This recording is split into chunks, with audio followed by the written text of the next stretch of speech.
The comparison of Romulus with Theseus from Plutarch's Lives, translated by John Dryden, revised by Arthur Hugh Clough.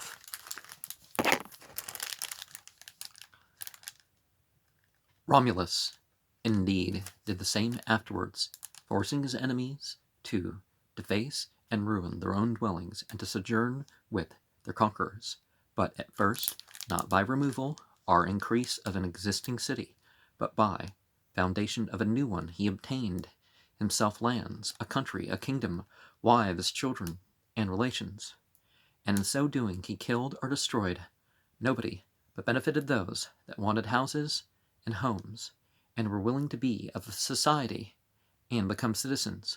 Robbers and malefactors he slew not, but he subdued nations. He overthrew cities. He triumphed over kings and commanders. As to Remus, it is doubtful by whose hand he fell. It is generally imputed to others. His mother he clearly retrieved from death, and placed his grandfather, who was brought under base and dishonorable vassalage, on the ancient throne of Aeneas, to whom he did voluntarily many good offices, but never did him harm, even inadvertently. But Theseus, in his forgetfulness and neglect of the command concerning the flag, can scarcely, methinks, by any excuses, or before the most indulgent judges, avoid the imputation of parricide, and indeed one of the Attic writers, perceiving it to be very hard to make an excuse for this, feigns that Accius, at the approach of the ship running hastily to the Acropolis to see what news, slipped and fell down, as if he had no servants, or none would attend him on his way to the shore. Now, speaking of flags, behind me, the green flag is of wholeness and acceptance and growth and whatnot from that point, peace. And the black flag is of striving, the black alchemy. You're bringing about a change. You're doing what seems to be best, regardless of any difficulty. And the white flag is of mastery. A different type of surrender, not the defeated type, but the victorious type.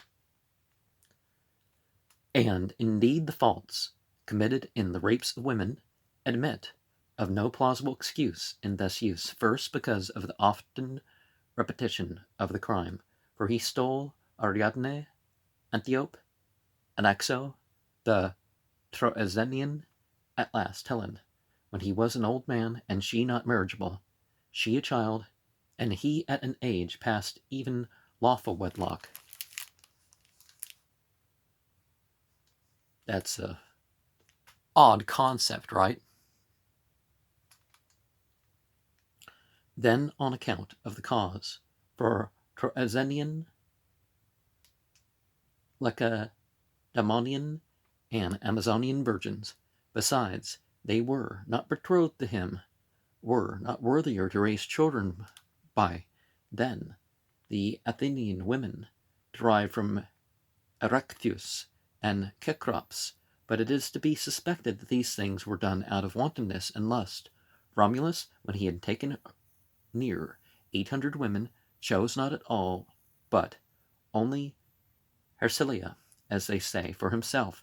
The rest he divided among the chief of the city, and afterwards, by the respect and tenderness and justice shown towards them, he made it clear that this violence and injury was a commendable and politic exploit to establish a society by which he intermixed and united both nations, and made it the foundation of after friendship and public stability. Now, one of the 4 acceptable reasons to get married is, their social connections. And 2, the reverence and love and constancy he established in matrimony, time can witness. For in 230 years neither any husband deserted his wife, nor any wife her husband. But, as the curious among the Greeks can name the first of the parricide or matricide, So the Romans all well know that Spurius Corvilius was the first who put away his wife, accusing her of barrenness. As we know nowadays, that's very often something going on with the male, but if it's something biological that you can do nothing about, I mean, sometimes you can, but it's, yeah. Aleister Crowley stopped using adulterated heroin to try to have a kid. But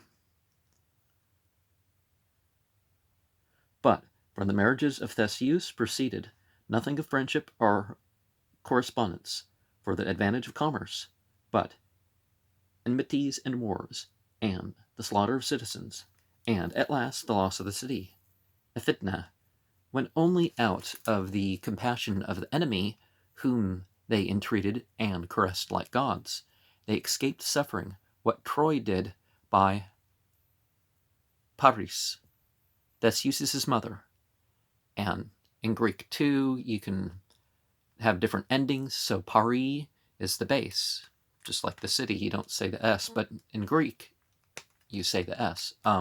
Theseus' mother, however, was not only in danger, but suffered actually what Hecuba did, deserted and neglected by her son, unless her captivity be not a fiction, as I could wish both that and other things were. The circumstances of the so-called divine intervention, said to have preceded or accompanied their births, are also in contrast, for Romulus was preserved by the special favor of those considered to be gods, but the oracle given to Agius commanding him to abstain seems to demonstrate that the birth of Theseus was not agreeable to the will of those that they considered to be gods. Now I'm obviously changing the wording a little bit, because in English, and maybe in Greek too, because the us and is used for a bit.